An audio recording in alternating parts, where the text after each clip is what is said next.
Okay, buddy, so I made this recording and then the computer ate it. The way we're going to learn stuff, I really want you to stop thinking about all that other learning modality that you were using before our lesson today, and focus on this visual learning system that we're using. Trying to think too much about theory and stuff up front is a marketing concept geared towards people who want this all to be more linear than it is. And just rest assured that we'll learn all this stuff in the right order. So what we talked about today is you can learn, we're going to learn 6 note names, G and C, we're going around the dots, A and D, B and E, and then give yourself a geography test on this. You're not allowed to think about D by going A and D, just, and the way we're going to go about this is in 2 sections. One, you just use the 3rd fret notes, G and C, D and A. So stop and give if you need to make flashcards or whatever, stop and start giving yourself a geography test on those 4 notes until you get 100 every time. And recognize the difference between an emotional reaction and actually having some sort of comprehension error. Cool. So then we added the 7th fret, which is B here on the 6th string and E here, right? So we run the dots, G and C, D and A, and you should just be really good at that. And then we're just doing an add-on, B and E. Cool. So B, E, E, B. Give yourself a quiz on all 6 of them. Notice which ones trip you out and go straight at that. Try to verbalize it. Be like, I confuse A and D. This one's D, this one's A. The entire thing, the part of this process that makes this work is where we think of it out of order. Make it just a geography test. The country guitar, the city G, nothing, not to do with that. It's near the city A. Cool.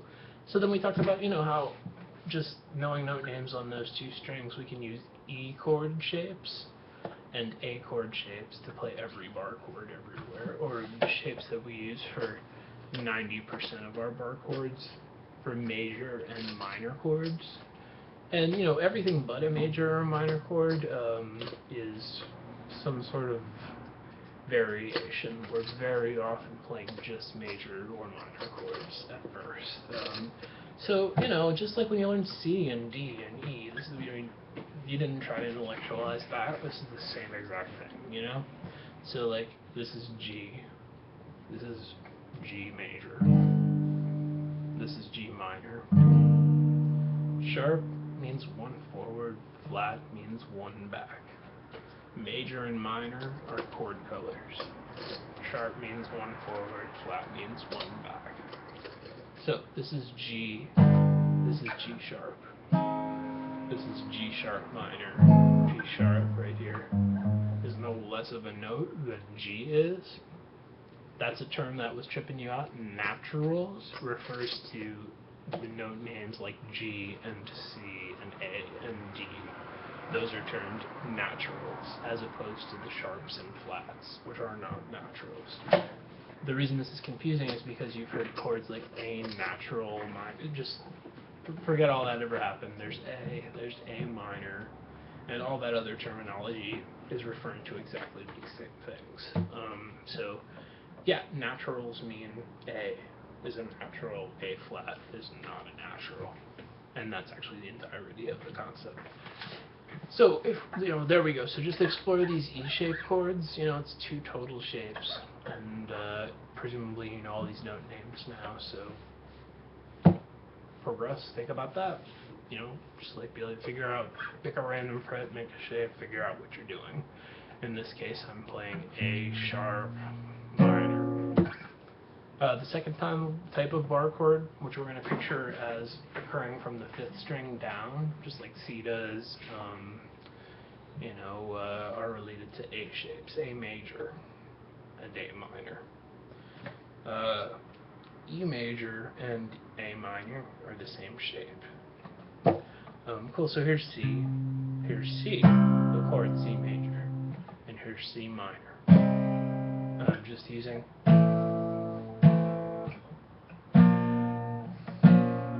the nature of our instrument. So like C sharp minor, C sharp minor. Think about an A minor shape. So without thinking about the E chord shapes too, just explore this the same way you just did, you know? This is C, this is B, this is B flat, this is B flat minor. Cool. And you know, there you go. So then, just those 4 shapes on their own, the E-shaped chords where we're playing all 6 strings, and the A-shaped chords where we're thinking about a note on the 5th string, the A string, to find out, you know, this is C sharp, whatever we're doing. You know, that's what there is. So now, you know, pick out. You could, if anybody gave you a random set of chord changes, you could figure out how to do it. And that's what we got you up to this week. So there you go. That's what we're working on. And just don't overthink any of this. Like, you know, you were like, what note makes it major versus minor? It's a third, but that should just be like, if I just said it's called a hockey puck. You know. Again, we're focused on the visual thinking part of this. Just like when you learned this was called C, and you were just like, alright, there's this chord C. You know, this is also C. This is C minor. There's chords that have open chords and bar chord versions, like C. Whereas C minor, there's no way to play it as an open chord, so that is C minor. And there's, you know, aside from doing it way up here, so it's just something that is worth pointing out. And there you go. Have fun. Don't move on prematurely. Don't overthink any of this.